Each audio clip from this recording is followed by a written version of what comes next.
Uh-oh.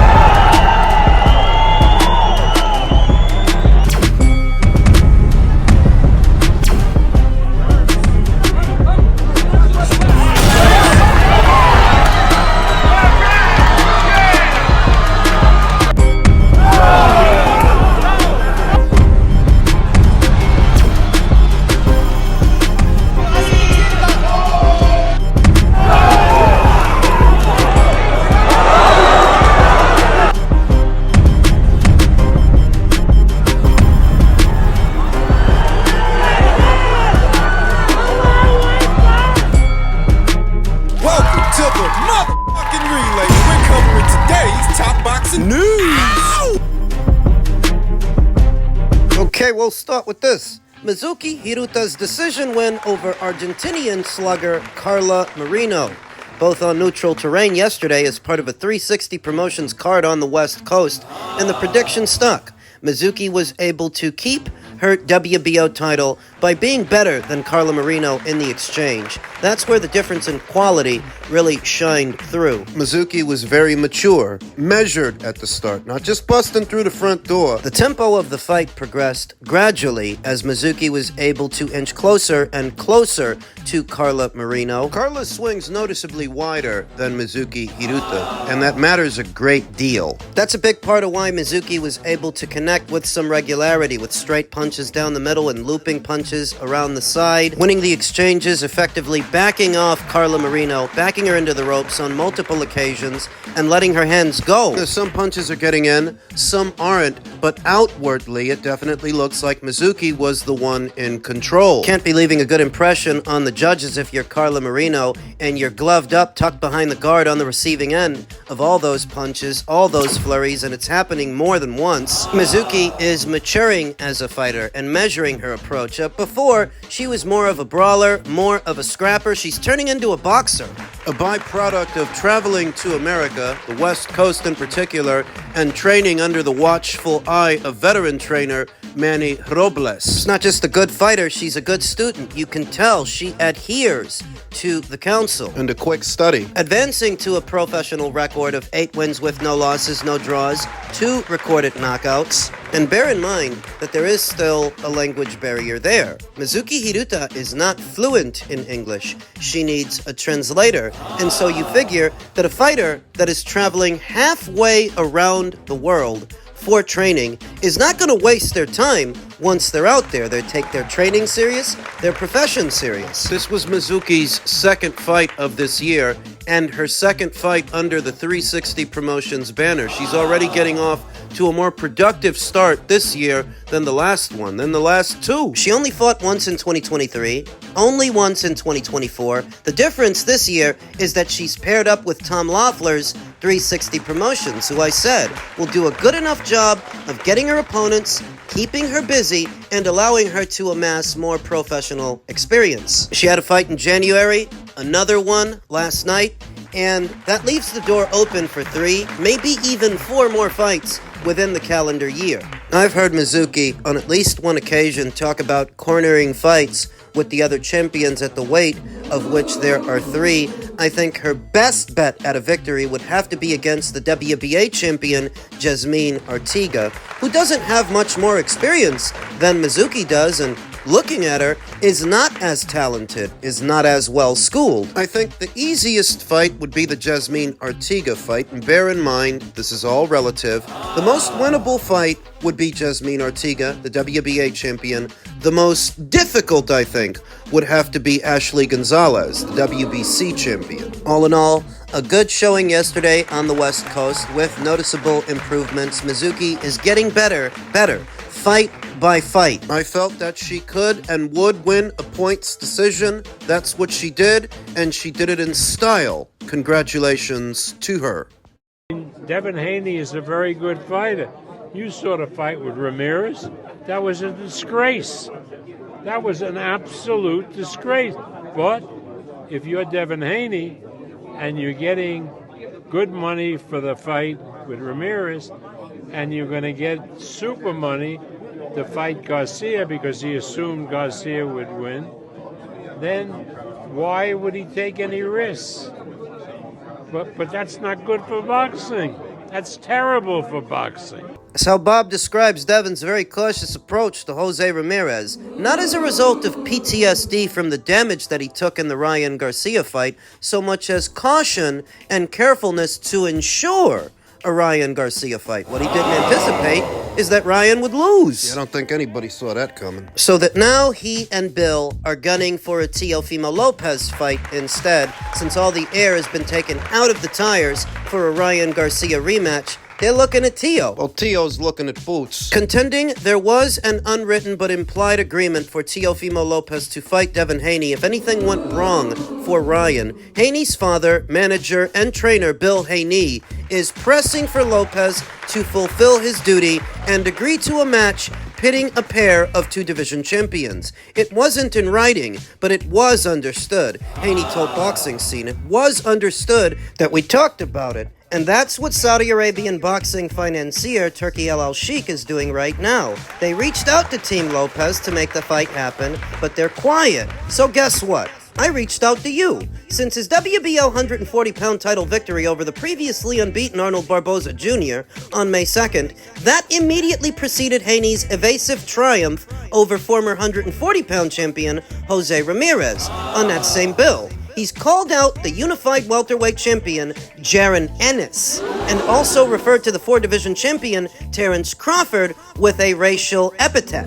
What's wrong with them, Bill Haney asked. Why do they act like Devin didn't win his fight? That Devin didn't shut out Jose Ramirez? All that chatter is over with, and guess what? Devin has beat 7 world champions. No, he didn't. Not secondary world champions. He beat 7 of them at 26 years old. He's the youngest to do it. He is the most accomplished fighter out there, right? And he's with Turkey and Ring Magazine. Devin did not beat 7 world champions. He did not take 7 belts from 7 fighters who were reigning champions at the time. Maybe what you're talking about is former world champions. Which is hardly the same thing as current world champions, but Bill continued, so why would Teofimo Lopez come out and act like he's looking for boots? I thought you was looking for the big money, right? That's what you complained about your whole career, that you wasn't able to earn the right, and now you go into the racist bag to draw attention, but now there's nowhere else to run, and no place to hide. I want to know what you've been scared of. This is the ultimate grudge match, and he's running from it. The former lightweight and 140-pound champion Haney, 32-0 with 15 KOs,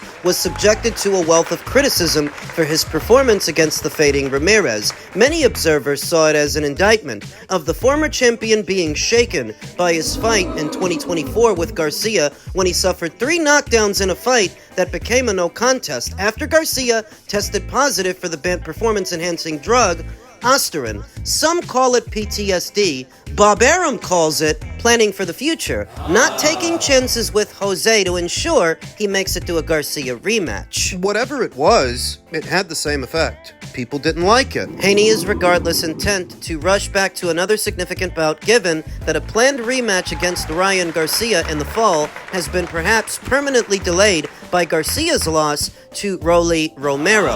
Ryan Garcia, he's uncertain right now, and that's what happens when you don't have the additives and preservatives that you had in there against Devin, Bill Haney said. You end up with uncertainty, and until he gets back in the ring with Devin and clean, then it will forever haunt him. He will never know who he really is in the ring as a fighter. We know what we can do, and we know what we've overcome. Devin is the key for Ryan Garcia to get over any other demons that are haunting him, you know? Because he could have had an off night against Rolly. Maybe. But he had a night that will forever haunt him against Devin because he cheated us and won. That no contest will forever haunt him. Garcia's promoter, Oscar De La Hoya, recently told Boxing Scene his fighters will never again fight Haney because he's proven in the Ramirez fight he will run from activity and engagement. Bill Haney has countered that some fights are won with a West Coast offense and others are won with defense. Devin told me he will beat Teofimo for all the disrespect he has uttered. To tell him take it back every round and take back every word he said disrespecting the culture, Bill Haney said. He knows Devin is going to be a punishment. There will be no more Teofimo Lopez, just like there's been no more Jojo Diaz, Vasil Lomachenko, Jorge Linares, Regis Prograis, other beaten opponents and former champions beaten by Devin. That ominous forecast would mean a lot more if Devin's last performance weren't fresh in our minds. You're not going to go in there and beat Teofimo to a bloody pulp. At the most, Devin will outpoint him. And I happen to think that he can, but that doesn't mean I want to see it. That doesn't mean I want to see a ho-hum points win. It's not entertaining. Two things can be true at the same time. The Haneys might really want to fight Teofimo, and Teofimo might be using the name of Boots to avoid the Haneys, without any real intention of fighting Boots. Two things can be true at the same time. But the hyperbole from Bill falls on deaf ears because nobody really believes Devin's gonna beat Teofimo from pillar to post. At minimum, you'll box him up and win a ho-hum points decision by being careful. Cautious. Bill Haney runs down an itemized list of names, fighters that Devin has beaten, saying, "That's what we've done, and that's what comes from Bill Haney. Lopez is picking people and barking up the wrong tree." Bill Haney insists Lopez versus Haney is a far more lucrative fight than Lopez versus Ennis. Lucrative? More expensive, I'd say, since the Haneys expect the moon and the stars for not entertaining an audience, not entertaining a crowd, not putting on an ambitious performance. They want to get paid top dollar every single time for boring people to death. Let's not act like Devin is a big ticket seller, because he isn't. Let's not act like his pay-per-views sell all that much, because they don't. Let's not act like Devin at his very best is at all exciting, because he isn't. If I had to choose who I'd rather see Teofimo fight, I would rather see him fight Boots because there's a greater probability it ends in a violent knockout, whereas with Devin, it's gonna go to the cards. I know Lopez said no the other time it was on the table, Bill Haney said. Now that it is officially on the table again, he's quiet, or maybe he came out and said something racist as a flex, but Devin Haney is on his ass. The elder Haney encourages Lopez to look wisely at who stands at his most formidable and intriguing next opponent. I'll tell him to look at the Rolls Royce, look at the Maybach. He's seen it. He's seen the Mercedes 4x4 in New York that, you know, costs a few $100,000, Bill Haney said. He watched him get out of it in New York. Don't act like you didn't watch, and don't act like that you're not worried about the money. Don't ever again in life complain about money or complain about you not having an opportunity to be the fighter that's been there. We've beat pound for pound guys. We've traveled across all the water. We got all those things right. Showed different styles. We shut mofos down. We did everything, and that's a clear indication of why Lopez wants to play these games. But let me tell you one thing about Devin. We've always been the hunters. We're not the hunted. He's dodging us. He's exposing himself and exposing how good Devin is. Lopez didn't immediately respond to text messages sent to him by Boxing Scene. Bill Haney also said that his son can be ready to fight as early as August. Devin is training to recover for a bout that could occur as early as August, his father also said. It's the ultimate grudge match that has to happen, and there's no better person that I have faith in than Turki El Sheikh to deliver this. Because if Turki can't deliver this, then we gotta pray to God. It all sounds good. I've instructed Devin, and Devin wants every round. He's in the corner with Teofimo to tell him, take it back, take the word back. Take it back out. I want him to beat him and never say that word again, ever again in his life. He won't be mentioning nothing. He won't even use the letter N ever again in his life after death. And get through with all the shit that he's done in the past with a grudge match like this. It's personal. It's hype. That's what it is. It's hype from Bill Haney, who's trying to divert people's attention away from the now defunct Ryan Garcia fight over to the Teofimo Lopez fight. But by now, everybody knows Devin's methodology. Everybody knows he's not a knockout merchant. Everybody knows in all likelihood this fight goes to the cards. And everybody knows that at the very most, you'll win a points decision, but you're not going to beat Teofimo half to death. For that, you can get Boots. See, Boots will put him in the hospital. The caveat with Boots is we don't actually know if Teofimo's serious about fighting him. But if he is, oh yeah, Boots will put him in the infirmary. You know what this really is? The Haneys feel like the rug has been swept from under them because by themselves in the open marketplace, they're not worth the kind of money that they're looking for. They don't generate it. Their best bet at getting at it is with Turkey. But Turkey himself can't be happy with what he got for his money in Times Square. Nobody is, while Bill Haney tries to decorate an underwhelming performance that nobody enjoyed. He's doing a fast talker shtick and people are about tired of it. Bill, it doesn't matter what you say or how many times you say it. Everybody knows how your son fights. It doesn't matter how many appearances you make on how many podcasts. You guys robbed Vasyl Lomachenko, and most of the boxing community thought that.